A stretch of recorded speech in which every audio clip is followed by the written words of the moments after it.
Someone killed a family of 4 and then opened the refrigerator and ate their ice cream.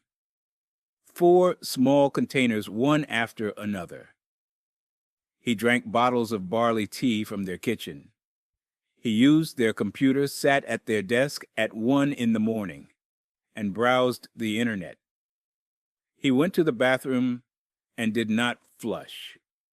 He found the family's first aid kit, opened it, and bandaged his own wounds, cuts he had sustained during the killing, when the father fought back. He may have slept on their sofa. He stayed in the house for hours, surrounded by the bodies of the people he had just murdered, and he behaved as if the house now belonged to him. Then, sometime before dawn, he left. He left behind his jacket, his hat, his gloves, his hip bag, his shoes, his blood, his fingerprints, his DNA, and more than 12,000 individual pieces of evidence, and he was never seen again. I have read about a lot of murders. Killers panic, killers flee, killers scrub surfaces and burn clothing, and drive through the night to put distance between themselves and what they have done. This person did none of those things. He sat down in a dead family's kitchen and ate their food. That behavior tells you one of 2 things. Either this person had no fear of being caught, or he knew with certainty that he did not exist in any system that could catch him. Hold that thought, because it is the key to everything that follows. The family was the Miyazawas. Mikio was 44, a marketing professional. Yasuko was 41, a tutor who taught children in the adjoining house where her mother lived. Their daughter Nina was 8. Their son Rei was 6. They lived in a quiet residential area of Setagaya Ward in southwest Tokyo, a neighborhood that had been slowly emptying as the city government bought out houses to expand a nearby park. By the end of 2000, the Miyazawas were nearly alone on their block. Most of their neighbors had already sold and moved. The house next door, where Yasuko's mother lived, was one of the few still occupied. The emptiness around them may explain why no one heard anything on the night of December 30th, and why the killer felt comfortable staying as long as he did. I will describe the killing once briefly, because the violence is not where this case lives. The case lives in what happened after. Sometime after 11 at night, the intruder entered through a bathroom window on the 2nd floor. He attacked Nina first in the children's room. Mikio heard the commotion and ran to protect his daughter. He fought the intruder and was stabbed to death. The struggle was fierce enough that both men bled heavily. Mikio may have wounded the killer with his own hands. Yasuko and Rei were killed afterward. The murder weapon was a knife the intruder brought with him, a sashimi knife, later identified, but never traced to a point of purchase. I want to stay with Mikio for a moment because in every telling of this case, he is reduced to a name on a list of 4. He was a father who heard his daughter being attacked and ran toward the sound. He fought a man with a knife barehanded hard enough to wound him. He lost. But the blood he drew from the killer, the cuts he inflicted became the physical evidence that would define the investigation for the next quarter century. Every piece of DNA, every fingerprint, every trace of the killer that the police have spent 25 years analyzing exists in part because Mikio Miyazawa fought back. He could not save his family. He gave the investigation the only chance it ever had. And it was not enough. And then the killer stayed. And this is where I need you to shift your attention. Because everything the investigation knows about this person comes not from the killing, but from the hours after it. And the hours after are what make this case unlike any other I have ever covered. He ate 4 containers of ice cream. He drank barley tea. He used the family's computer at 1:18 a.m., accessing the internet, visiting sites that investigators have analyzed without public disclosure of their content. He rifled through the house, pulling documents and personal papers out of drawers and dumping them in the bathtub. He used sanitary napkins from the bathroom to bandage a wound on his hand. He defecated in the toilet and did not flush, providing investigators with a sample they could use to determine what he had eaten before the murders. He left behind clothing, a jacket of which only 130 had been sold. In Tokyo, a hat, a pair of gloves. His shoes, white running shoes, size 11, manufactured in South Korea, were not sold in Japan. His 2 black handkerchiefs smelled of Drakkar Noir cologne. One had a slit cut in the center, a technique that investigators linked to fish processing workers in Chinese factories who use it to prevent a knife from slipping. From all of this, the Tokyo Metropolitan Police assembled the most detailed portrait of an unknown killer that any murder investigation in the world has ever produced. His DNA indicated a father of East Asian ancestry, a genetic marker found in roughly 1 in 5 Koreans, 1 in 10 Chinese, 1 in 13 Japanese, and a mother of Southern European descent, possibly Mediterranean. He was estimated to be between 15 and 22 years old at the time of the murders. He was approximately 170 centimeters tall and thin. He wore clothing and shoes that pointed toward Korea as a possible origin. He used a cologne sold internationally. He handled a knife in a way that suggested specific occupational training. And none of it was enough. The police compared 1.3 million DNA samples. No match. They checked 5 million fingerprints. No match. Over 246,000 investigators have worked on the case across 25 years. The reward for information, 20 million yen, the largest in Japanese history, has produced no credible lead. The portrait is complete. The person it describes does not appear to exist in any database in any country that the investigation has been able to access. And here I have to be honest about the system rather than the suspect, because blaming the Tokyo police would be easy and wrong. They did not fail to collect. They did not fail to analyze. They did not fail to pursue leads across borders. What they encountered was a structural gap, and this gap is the actual story. In 2000, Japan had no centralized DNA database comparable to CODIS in the United States. It had no national law governing the investigative use of DNA. Privacy regulations made mass DNA comparison extremely difficult. The evidence was all there. The infrastructure to read it, to run it against every person who might match, was not. The killer left a perfect trail of himself in a country whose system was not built to follow that kind of trail. And by the time Japan began modernizing its forensic database capabilities, the trail was 20 years cold. In 2019, police announced the Miyazawa house would be demolished due to structural deterioration.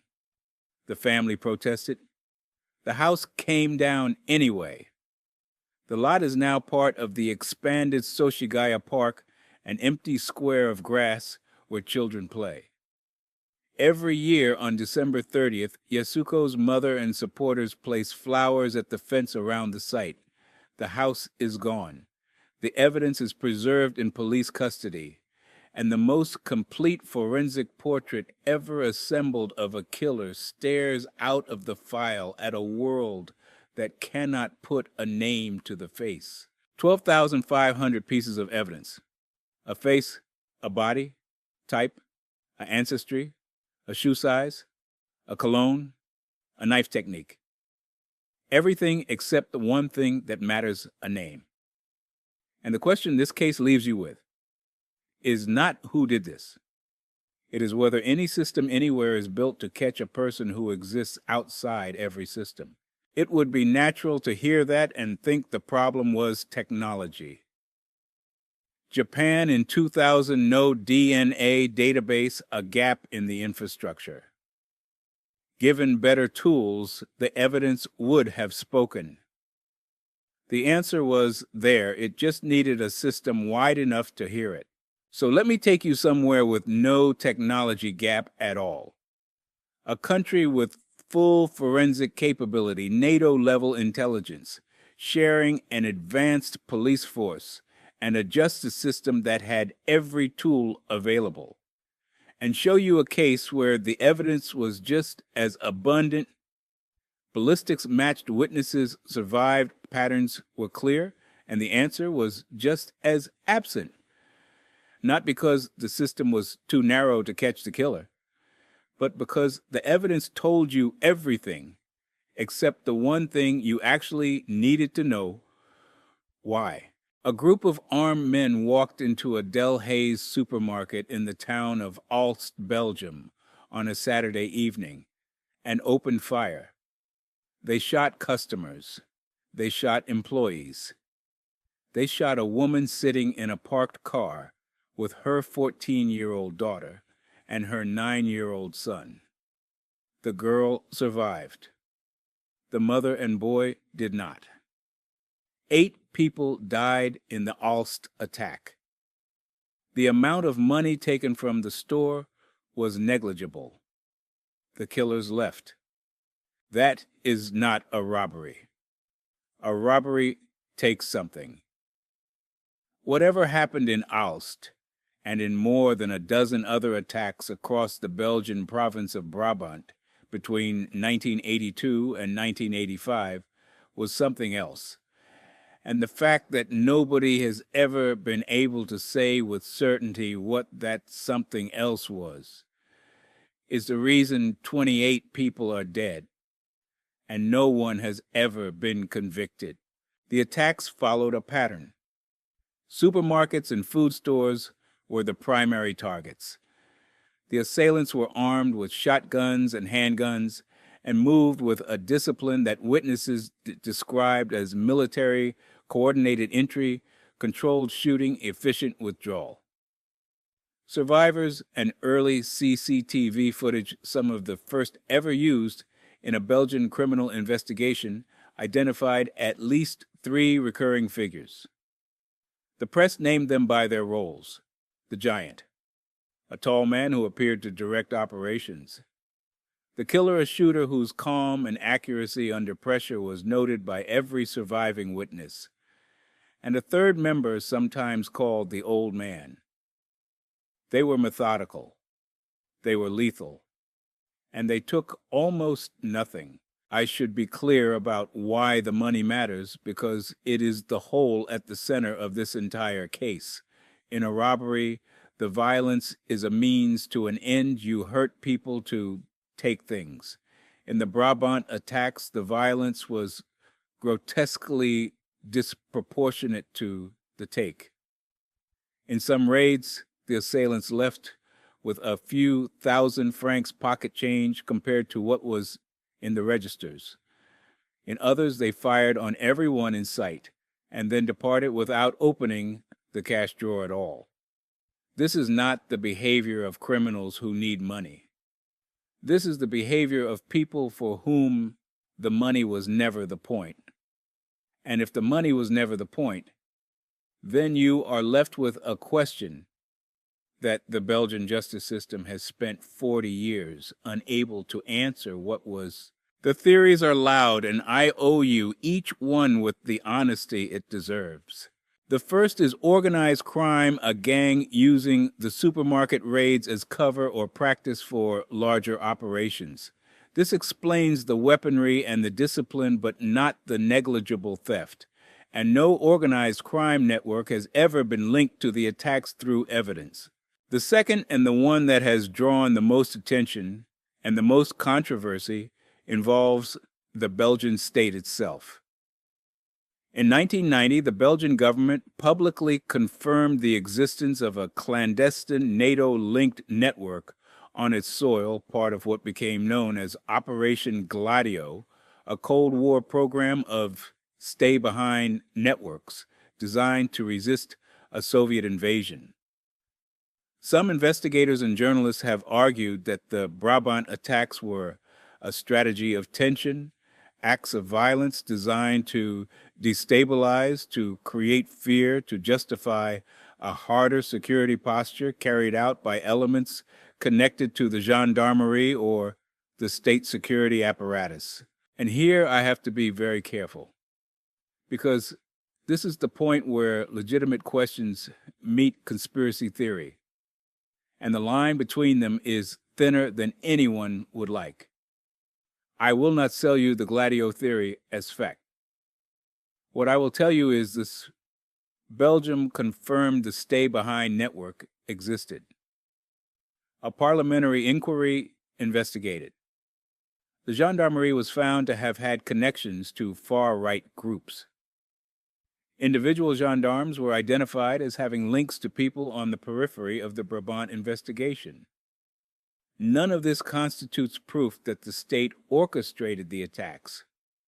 All of it constitutes a legitimate reason to ask the question, and the question has never been answered because the investigation never penetrated deep enough into the security apparatus to answer it. The third theory is simpler and in some ways harder. A group of individuals with military or law enforcement backgrounds acting on their own for reasons that may have been ideological, personal, or pathological. Not a state operation, not organized crime.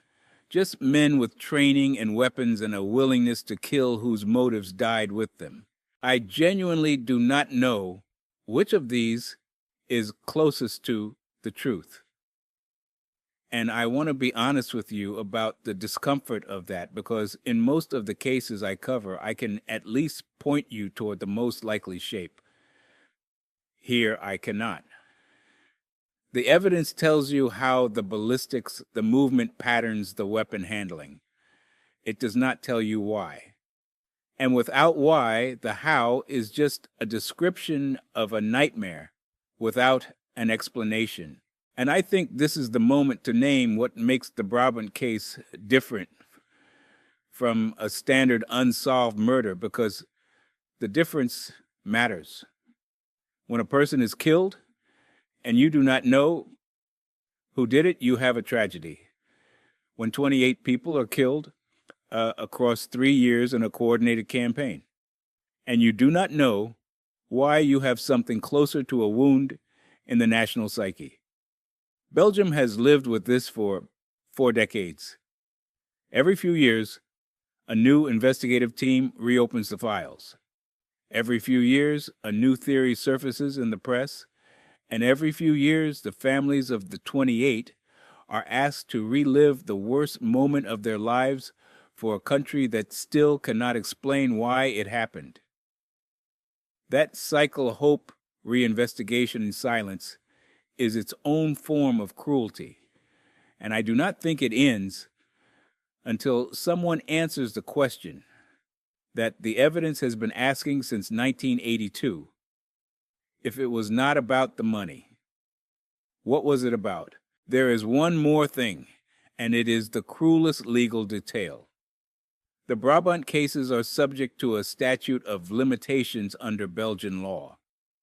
It has been extended multiple times. The most recent extension pushed it to 2025. If the clock runs out without a prosecution, the case is formally closed.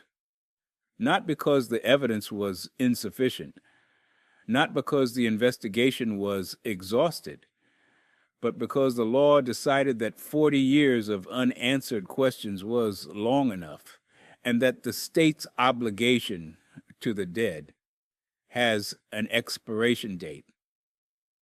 28 people in the system's final word may not be we don't know, but we've decided to stop asking.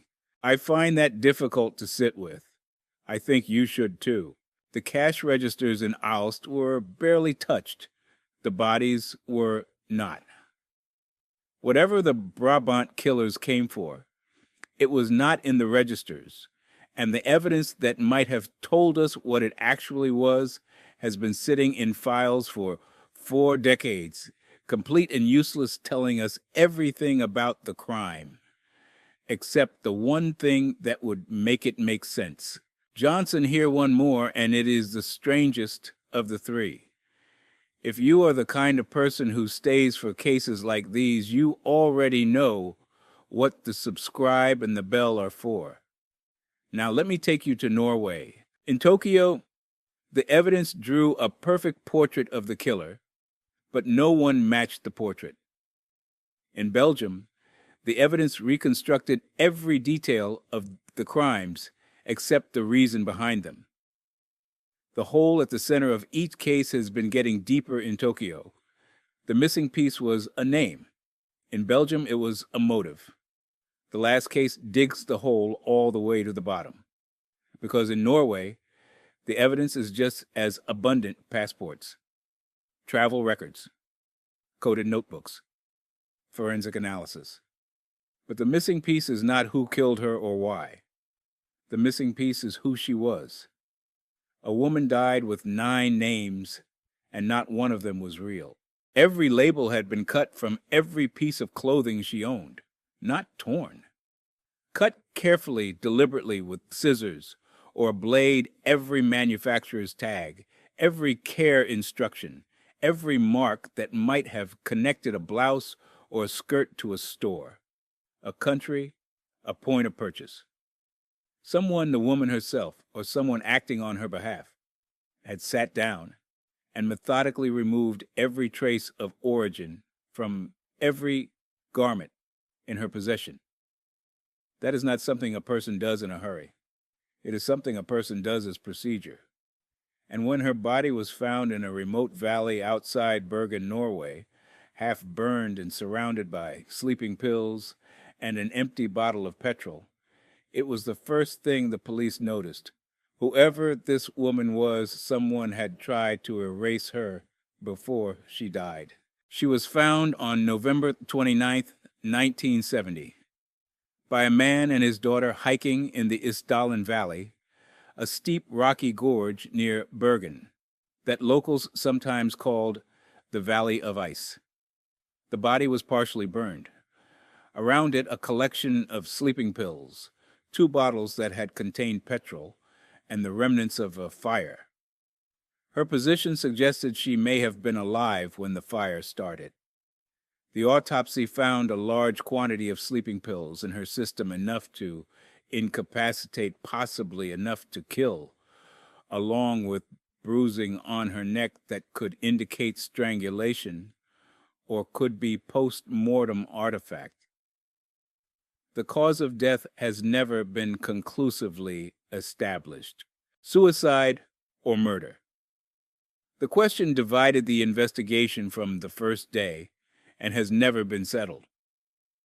The Bergen police eventually classified the death as suicide, but the combination of sleeping pills and petrol and a remote valley and bruising and a woman with no identity does not sit comfortably in a single box, and I will present both possibilities without choosing between them, because choosing would require certainty I do not have.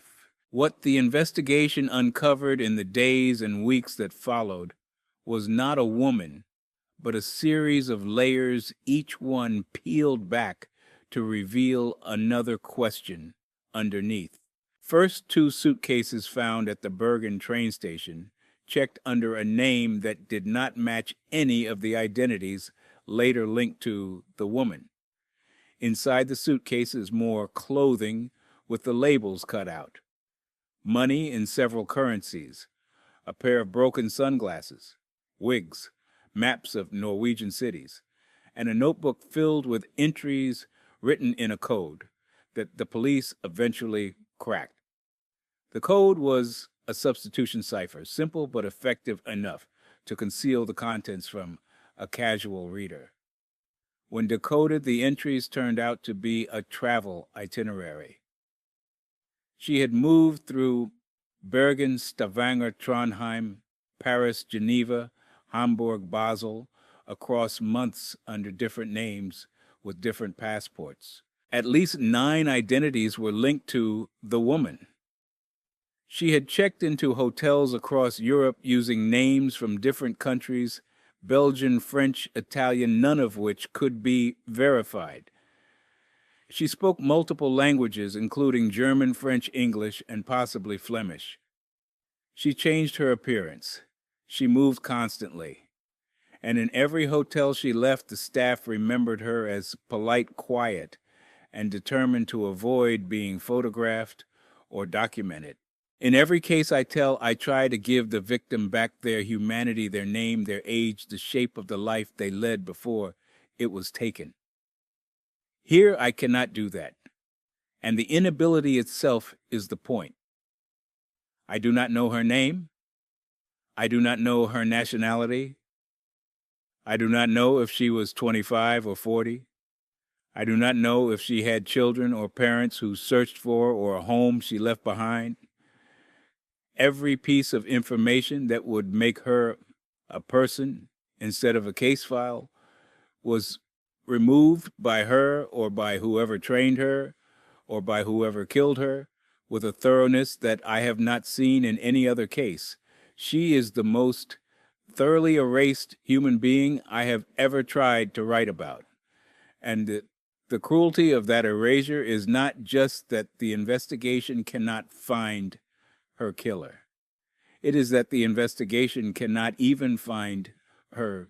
I want to be honest about what this pattern means, because it is the loudest thing in the case, and it points in a direction that the Norwegian government for 50 years has been reluctant to confirm.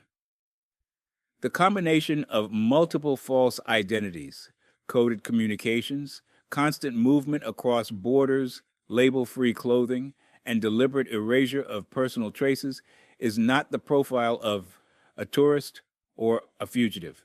It is the profile of an intelligence operative. Bergen in 1970 was a NATO naval base. Norway was a frontline Cold War state sharing a border with the Soviet Union. And a woman with the tradecraft of a professional spy was found dead in the hills above the city. And here I have to stop myself because the word spy is seductive, and I will not let it do the work that evidence should do. It is possible that this woman was a private individual with unusual habits and a talent for deception. It is possible that the labels were cut for reasons unrelated to espionage. It is possible that the coded notebook was the eccentricity of a disturbed mind rather than the tool of a professional. I cannot rule these explanations out, but I can tell you that multiple investigators, journalists, and intelligence analysts who have examined the case, including a major investigative project by NRK Norway's national broadcaster in collaboration with the BBC, have concluded that the intelligence theory is the most consistent with the totality of the evidence. And I can tell you that the Norwegian government classified key portions of the file, and that classification has never been fully lifted. The classification is not proof of a cover-up. Governments classify files for many reasons: diplomatic sensitivity, protection of sources, national security concerns that may have nothing to do with the death itself. But the effect of classification is the same regardless of the reason. A portion of the answer is locked in a cabinet that the public cannot open. And when the official conclusion is suicide, but the file that might support or contradict that conclusion is sealed, the credibility of the conclusion erodes with every year it remains sealed. In recent years, isotope analysis of the woman's teeth, a technique that did not exist in 1970, has suggested she may have grown up in an area near the border of France and Germany. DNA has been extracted and analyzed. Genetic genealogy testing has indicated possible roots in the Caucasus region or Central Europe. Each new finding adds another line to her portrait, and each line makes her more mysterious, not less, because none of them converge on a name. And this is the thing I want you to hold on to as we close this case, because it is the purest expression of the paradox at the center of this entire episode. In a normal investigation, each piece of evidence narrows the field. It eliminates possibilities. It focuses. But in the Isdal woman's case, each new discovery widens the field. Isotopes point to France, Germany. DNA suggests Eastern Europe or the Caucasus. Hotel records span half a continent. Each piece of evidence opens a new door instead of closing one. You end up with more possibilities, not fewer. More countries, more languages, more identities layered on top of the emptiness at the center. The evidence does not converge, it diverges. And a diverging trail does not lead you to the truth, it leads you deeper into the maze. And this is where the case meets the thesis of everything I have told you today. In Tokyo, the evidence drew a perfect portrait of the killer, and no one matched it. In Belgium, the evidence told the whole story of the crime except the reason behind it. In Bergen, the evidence is even more abundant: passports codes, travel records, isotopes, DNA, and the person at the center of all of it is still a ghost. She has been dead for over 50 years, and the world still calls her by the name a journalist gave her, the Isdal woman, because nobody knows what else to call her. She had 9 names, and none of them were hers. She traveled through 6 countries, and not one of them has claimed her. She lies in an unmarked grave in Bergen, buried in a zinc coffin by order of the police, so that she could be exhumed if she was ever identified. That zinc coffin is an act of faith, the belief that someday someone will come forward and say her name. After 55 years, no one has. A house in Tokyo where a killer left behind 12,500 pieces of evidence and walked into a world that could not name him. A string of supermarkets across Belgium where the guns were loud and the motive was silent. A valley in Norway where a woman died carrying 9 false names and no true one. 3 cases, 3 countries, 3 investigations drowning in evidence. And in each one, the abundance was the trap. Because we are taught that evidence solves cases, that each piece brings you closer, that the picture sharpens with every detail. These 3 cases say the opposite. Sometimes the picture blurs. Each new detail does not narrow the field. It opens another door, points in another direction, adds another line to a portrait that was already too detailed to match anyone real. The killer in Tokyo left his DNA, his fingerprints, his clothes, his dinner, and his bathroom habits. He might as well have signed his name, except he didn't have one, not in any system that could read it. The killers in Brabant left ballistic evidence, witness testimony, and a pattern so clear it could be diagrammed, but the diagram had no caption, and without a why, the how is just a recording of violence. The woman in Bergen left 9 identities, coded notebooks, and a trail across a continent, and every piece of evidence made her harder to identify. Not easier, because each one was another mask layered on top of the last. The most detailed portrait in the world is still just a portrait if no one knows the face. I'm Johnson. Thank you for sitting with the hard ones. I'll see you on the next.